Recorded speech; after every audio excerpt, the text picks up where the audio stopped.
My dear students, ये to definitions हैं जो अभी हमने टॉपिक डिस्कस किया था। ये बोर्ड के एग्जाम्स में आ सकती हैं आपको। First of all period of trigonometric functions है, तो मैंने अभी बताया था आपको ये वो smallest positive value for tangent and cotangent. ठीक है, इन दोनों के लिए जब ये हम इसको इसमें पुट करते हैं तो ये फंक्शन अपनी वैल्यू को रिपीट कर देते हैं। Smallest positive number when added to an angle measure of any trigonometric function repeats its value is called period of trigonometric function। ठीक है, तो टेंजेंट और कोटेंजेंट के लिए ये 180 है और बाकी ये जो आपको नजर आ रहे हैं इनके लिए, इन चारों के लिए जो है वो 360 है। तो ये सारा मैंने जो है वो टेबल में एक्सप्लेन भी कर दिया है। बहरहाल एग्जाम्स में अगर आपको राइटिंग करनी हो तो इस तरीके से आप इसको राइट कर सकते हैं। इसी तरह पीरियोडिसिटी जो है वो फंक्शन की बिहेवियर का नाम है, बस ये आपने याद रखना है। दिस इज द बिहेवियर, ये जो वर्ड है इसको आपने ध्यान में रखना है। Behaviour of trigonometric functions to repeat its value after a specific interval is called periodicity. ठीक है, उम्मीद है आपको ये डेफिनेशन समझ में आ गई होंगी। आप इनको नोट कर सकते हैं और इनको लिख भी सकते हैं, वैसे बुक में भी लिखी हुई हैं और कहीं से भी आपको मिल सकती है। तो प्यारे बच्चों की देखें, sin 3x जो है हमें नजर आ रहा है, हमने इसका पीरियड फाइंड आउट करना है। तो आपने कोई भी क्वेश्चन, देखें कितने सारे क्वेश्चंस मैंने लिखे हैं, किसी भी क्वेश्चन को अगर आपने करना है तो सबसे पहले आपने उसका जो एंगल है उसमें उसका पीरियड जो है वो ऐड कर देना है। और आपको मालूम होना चाहिए इन क्वेश्चंस के करने से पहले कि टेंजेंट और कोटेंजेंट जो है इन दोनों का जो पीरियड है वो पाई होता है और बाकी चारों का जो है वो 2 पाई होता है। ये तो बात आपको पक्की याद होनी चाहिए। ठीक है, तो साइन का फंक्शन है तो इसमें इसका पीरियड जो है वो 2 पाई ऐड करेंगे। इसके बाद आपने क्या करना है, अगला स्टेप, ये x जो है ना इसके साथ जो नंबर है मल्टीप्लाई हो रहा है या डिवाइड हो रहा है, आपने उसको ब्रैकेट से बाहर निकालना है। ठीक है, अगर मल्टीप्लाई हो रहा है यहाँ पे x रह जाएगा, तो अगले वाले हिस्से को आप डिवाइड करवा दें उस नंबर से। बहुत ही आसान बात बता रहा हूँ, फिर सुनिएगा। ये नंबर अगर इसके साथ x के साथ मल्टीप्लाई हो रहा है तो अगले वाले हिस्से को डिवाइड करवा दें। अगर यहाँ डिवाइड हो रहा होगा, आगे चल के ये क्वेश्चंस में आएगा, अगर डिवाइड हो रहा होगा तो हम अगले वाले हिस्से को उससे मल्टीप्लाई करवा देंगे। बहुत आसान बात है, मुझे उम्मीद है आपको समझ में आ गई होगी। तो जैसे ही आप ये काम करेंगे, यहाँ पे जो वैल्यू बनी है वो स्टार्टिंग जो फंक्शन है उसका पीरियड होता है। ठीक है, अब आपने आखिरी लाइन लिखनी है, रिमार्क्स ही लिखने, आंसर आ चुका है आपका। आप लिखेंगे हेंस पीरियड ऑफ, ये लाजमी लिखना है आपने। ठीक है, period of sine 3x is equal to 2 pi over 3। ये जो आपके पास यहाँ वैल्यू बनी है वो हमारे क्वेश्चन का आंसर होगा। ठीक है, चलते हैं अगले क्वेश्चन की तरफ। ये भी बिल्कुल वैसे ही है, कॉस का फंक्शन है। इसके एंगल में आपको पता है इसका पीरियड भी 2 पाई होता है, 2 पाई इसमें ऐड कर दें। अगले स्टेप में आपने क्या करना है, x के साथ जो नंबर मल्टीप्लाई हो रहा है इसको ब्रैकेट से बाहर निकालना है। फंक्शन से पहले नहीं लिखना, सिर्फ ब्रैकेट से, एंगल भी रहेगा, ब्रैकेट से सिर्फ बाहर निकालना है आपने। और जो अगले वाला हिस्सा है उसको आप उससे डिवाइड करवा दें और उसको सिंप्लीफाई कर लें आप, जो भी आंसर बनता है। अगर वो कटिंग होती है तो ठीक है, नहीं होती तो आपने वैसे ही लिख देना चाहिए। यहाँ पे कटिंग हो रही है तो पाई आ जाएगा।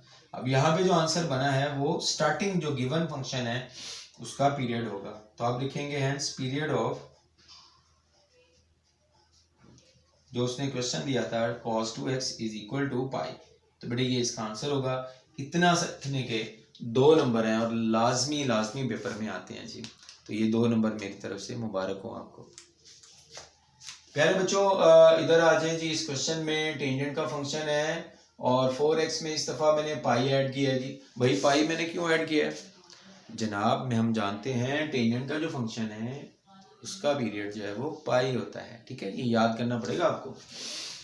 लो माय डियर स्टूडेंट्स, अब अगला स्टेप क्या करते हैं जी, पता होना चाहिए। x के साथ जो नंबर मल्टीप्लाई हो रहा है ब्रैकेट से बाहर निकालें और अगले वाले हिस्से को, अगली टर्म को उससे डिवाइड करवा दें। तो अगर कोई कटिंग होती है तो ठीक है, नहीं तो यही इसका आंसर होगा। इसके आंसर में हम क्या लिखेंगे, आंसर में हम लिखेंगे period of tangent 4x will be equal to pi over 4। ठीक है, ये हमारा आंसर आ गया। तो देखिए कितने आसान क्वेश्चंस हैं। इसी तरह हम इस क्वेश्चन को करेंगे, देख सकते हैं आप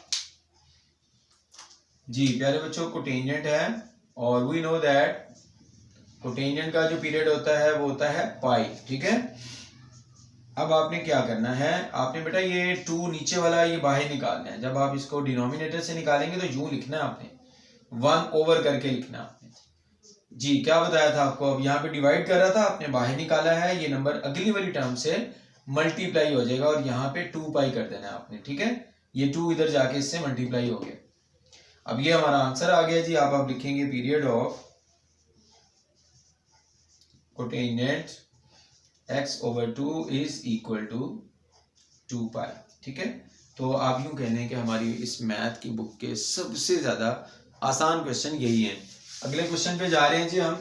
यहाँ पे क्वेश्चन नंबर 6 जो है वो मैं लिख लेता हूँ, पहले हम इसको कर लेते हैं जी। टेंजेंट का फंक्शन है बेटा x/7 और टेंजेंट का पीरियड जो है वो पाई होता है, उसमें ऐड कर दिया प्यारे बच्चों, 1/7 आ गया ब्रैकेट से बाहर, यहाँ पे x रह जाएगा और यहाँ पे 7 मल्टीप्लाई हो जाएगा। तो आंसर हमारा क्या आ गया, 7 पाई। यहाँ पे आप लिख दें period of tangent x/7 is equal to 7 pi, ठीक है। मुझे उम्मीद है बेटा ये क्वेश्चंस आपको समझ में आए होंगे।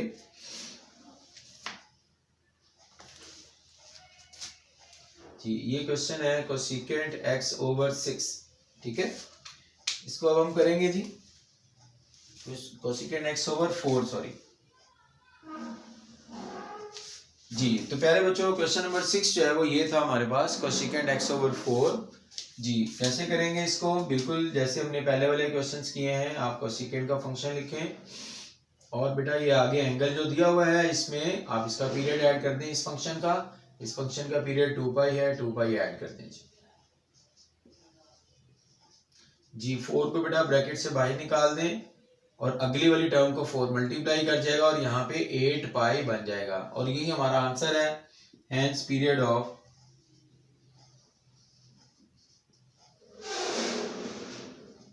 लिख लें यहाँ पे, period of cosecant x/4 is equal to 8 pi. तो ये बहुत ही आसान क्वेश्चंस हैं। एक दो क्वेश्चन नंबर 12 देखिएगा। क्वेश्चन नंबर 12 में बेटा कोसेकेंट का फंक्शन है, इसके एंगल में आपने इसका period which is 2 pi add कर देना है जी। अब आपने बेटा x के साथ जो 10 मल्टीप्लाई हो रहा है ब्रैकेट से इसको आउटसाइड बाहर निकालें और अगले वाले हिस्से को आपने 10 पे डिवाइड कर देना है, ठीक है। मल्टीप्लाई हो रहा होगा तो डिवाइड कर देंगे, नेक्स्ट टर्म को डिवाइड हो रहा होगा तो नेक्स्ट टर्म को मल्टीप्लाई कर देंगे। बहुत ही आसान काम है जी बेटा। अब आप इसको सिंप्लीफाई हो सकता है तो कर दें, अदरवाइज यही आंसर होगा। यहाँ पे कटिंग हो रही है इस वजह से मैंने ये स्टेप किया है, π/5 आ जाएगा मेरे पास, यही मेरा आंसर है। मैं लिखूंगा period of cosecant 10x is equal to π/5, ठीक है। तो ये बेटा हमारा क्वेश्चन मुकम्मल हुआ। इस क्वेश्चन में आ जाए, ये क्वेश्चन में कुछ भी नहीं है। आउटसाइड जो नंबर होता है, कोफिशिएंट जो होता है, वो फंक्शन के पीरियड पे कोई इफेक्ट नहीं करता, ये याद रखना है आपने, ठीक है। तो यहाँ पे आप एंगल तो x है, इसमें आप इसका जो है वो पीरियड 2 पाई ऐड कर दें। यहाँ पे आप इसमें कुछ भी करने की जरूरत नहीं है, x के साथ ना तो कुछ मल्टीप्लाई हो रहा है ना डिवाइड हो रहा है, तो यही इसका आंसर है, इसमें और कुछ भी नहीं करना। Period of 3 sin x is equal to 2 pi, इसमें कुछ भी नहीं किया हमने, जो सिंपल इसका पीरियड है वही आ जाएगा, ठीक है। तो इसका मतलब आउटसाइडर कोफिशिएंट जो होता है ये will not effect the period of trigonometric function, ठीक है। इसमें आ जाए 3 का कोई काम नहीं है, यहाँ पे आपने सिर्फ एंगल को डील करना है जी। एंगल में आप इसका पीरियड जो है वो बेटा ऐड कर दें, विच इज 2 पाई। 3 cos 5 बाहर निकल आएगा, डिनोमिनेटर में है, यहाँ पे 5 मल्टीप्लाई हो जाएगा एंड इट विल बिकम 10 पाई। तो ये हमारा आंसर आ गया और इसके साथ ही बेटा ये हमारी एक्सरसाइज जो है वो ये ख़त्म हो गई। 10 pi is the answer of this question. और बहुत ही आसान एक्सरसाइज थी। वीडियो आपको अच्छी लगी हो तो शेयर कीजिए, सब्सक्राइब भी कीजिए, ताकि आने वाली वीडियोस जो हैं वो भी आपको मिलती रहे इंशाल्लाह।